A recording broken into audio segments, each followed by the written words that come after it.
Hi, listeners, and welcome to My Holland Update.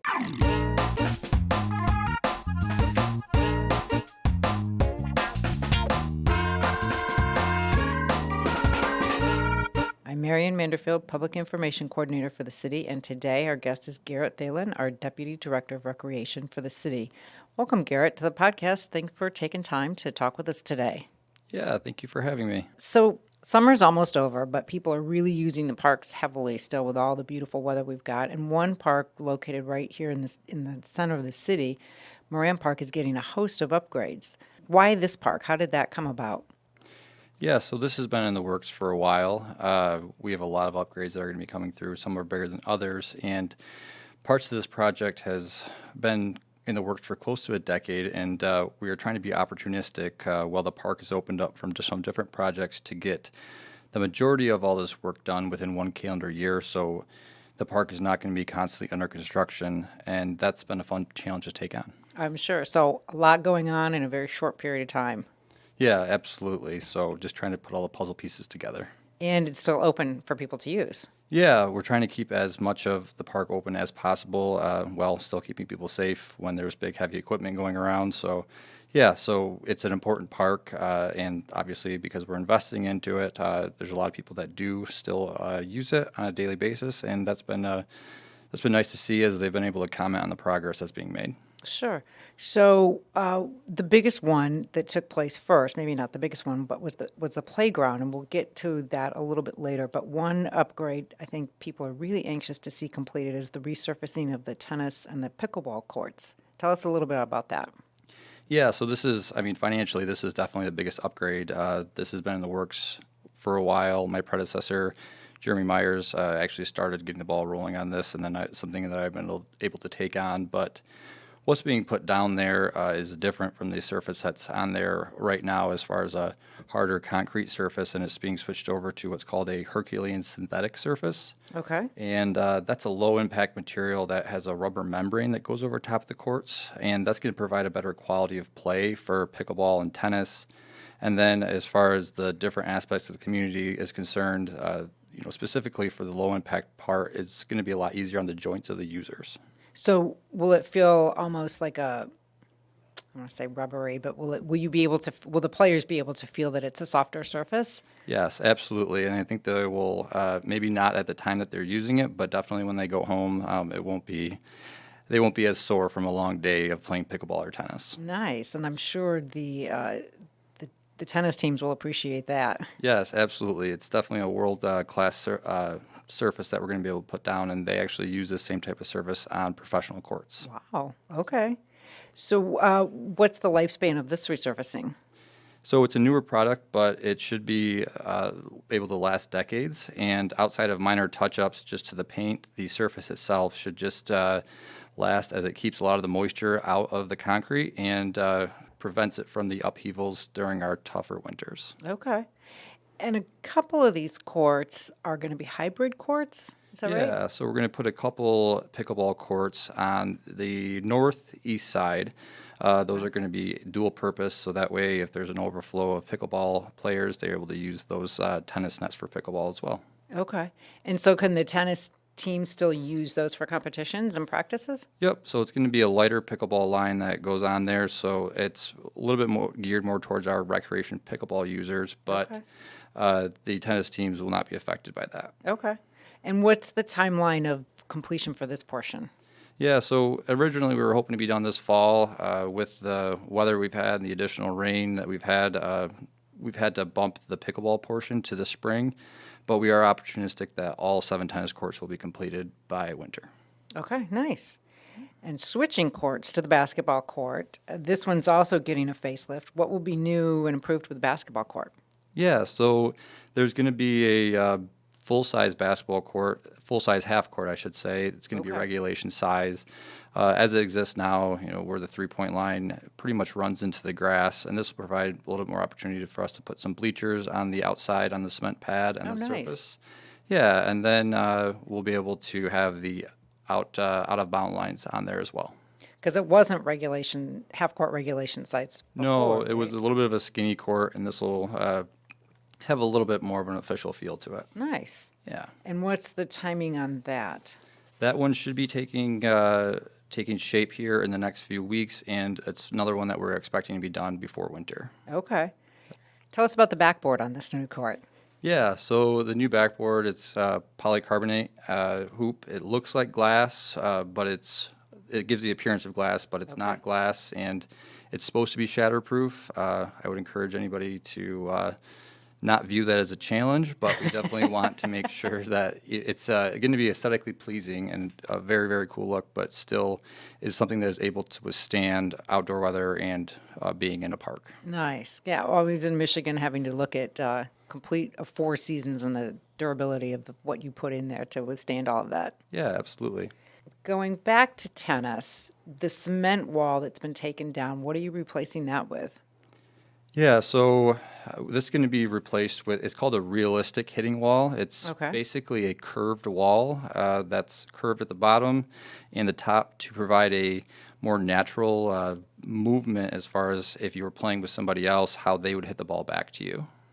So, as I understand it, before when we had the hitting wall or the backboard, there's not many of those around the Holland area, but people really like those, right? Yeah, so with those cement walls, because they weren't aesthetically pleasing, a lot of the community members weren't traditionally fond of them. But tennis players, they did enjoy using them because it was a more firm surface, so that allowed for the ball to respond a lot better to them hitting it, as opposed to a lot of wood hitting walls that are around the area. Okay. And so the decision to put the curved wall in, what made you decide to do that? Yeah, so it was almost something that we looked at from the community feedback and saying, okay, we were presented with an opportunity to take these walls down, but also we want to provide a service that's going to be even more beneficial. So when we started doing some research, we were able to find an even better option that is going to fit into the tennis courts and the use of the community a lot better.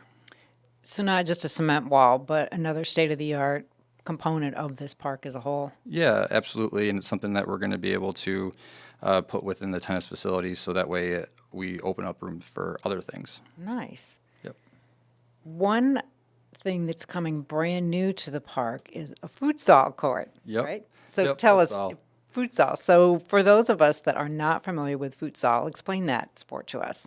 Yeah, so it's at its core, it's a mini version of soccer. It's a mini soccer field that will be on cement. Okay. And this is probably my favorite addition because it's something that we've been in the works for a really long time, and it's a brand new addition to our park system. And I think it's in the area. The closest one that I know of is Grand Rapids, and Oh, that's wow, been well okay. received. And that and you said this is cement, so why cement versus a grass mini soccer court? Field, Yeah, I should say. yeah. So there's a couple different reasons.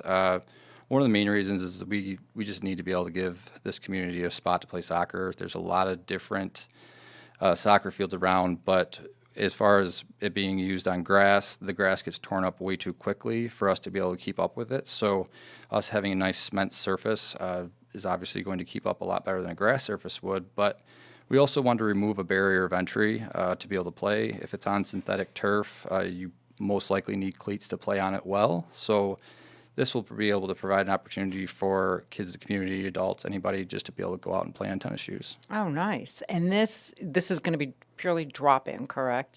There won't be necessarily programming on this court? Yeah, this is going to operate similar to like our park basketball courts do, that you Okay. kind of just drop in and you play with people that are, you may know, you may not know, but it kind of encompasses that same sense of community that a basketball court creates.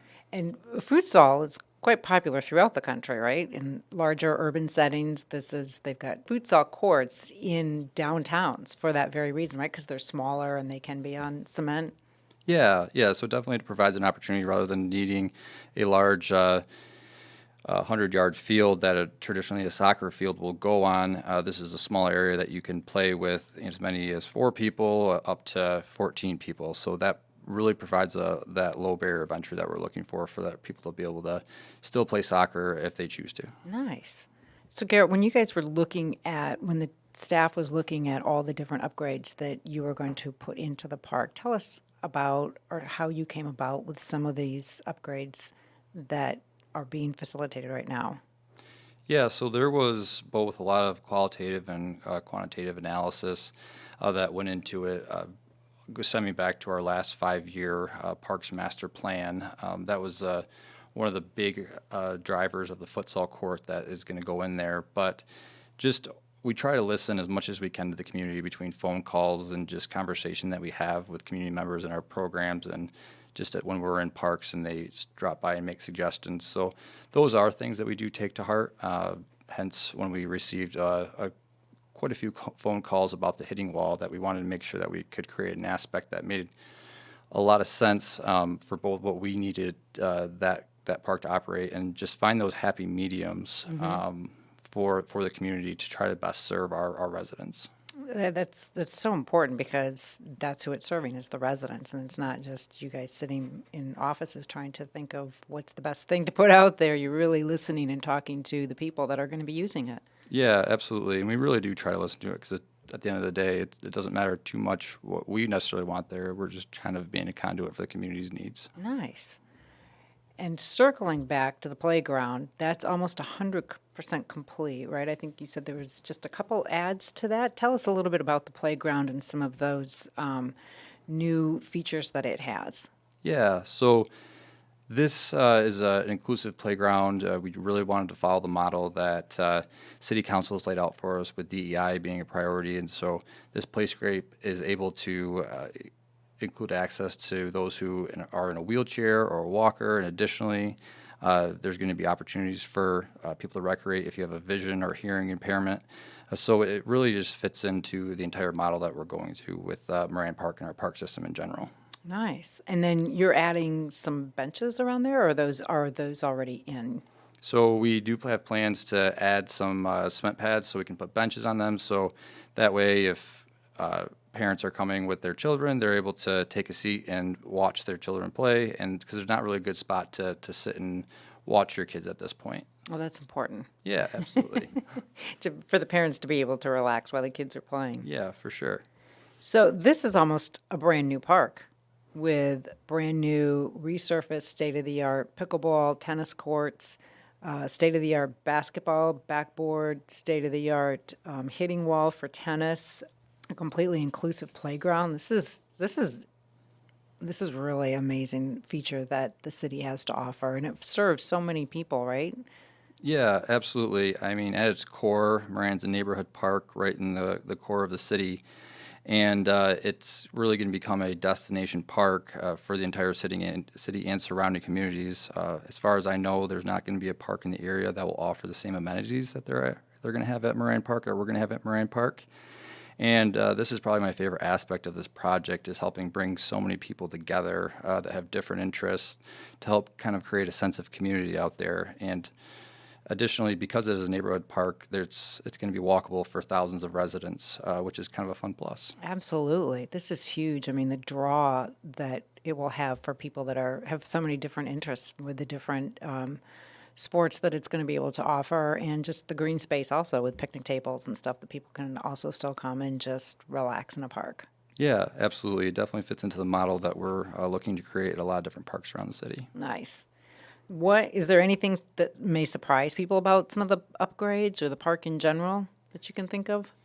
Yeah, I would say that our tennis program is something that quietly does really, really well every year, that we have over 400 tennis participants and that are part of our tennis program every year. And it's kind of nice to see that quiet impact that it makes on the community with so many kids in the community remember playing and then they come back as be instructors. So yeah, there's a lot of people that play throughout the entire year out there in our programs, which is really, really fun to see. And then it's also home to 4 different middle school tennis teams in the fall and spring. That's awesome because tennis is one of those sports you learn as when you're young. If you continue it, you can play through adulthood. Yeah, it's definitely a good lifelong sport. Nice. Well, Garrett, thank you so much for taking time to talk to us today. This is going to be a real gem for our city and all the residents. Anything else you'd like to tell us? The only thing I'd like to add is our winter spring programs are open at hollandrecreation.com. So if you're looking for something to do to stay busy for you or your children, you can go to hollandrecreation.com and see what we have to offer. Great. Thank you, Garrett. Until next time, this has been My Holland Update.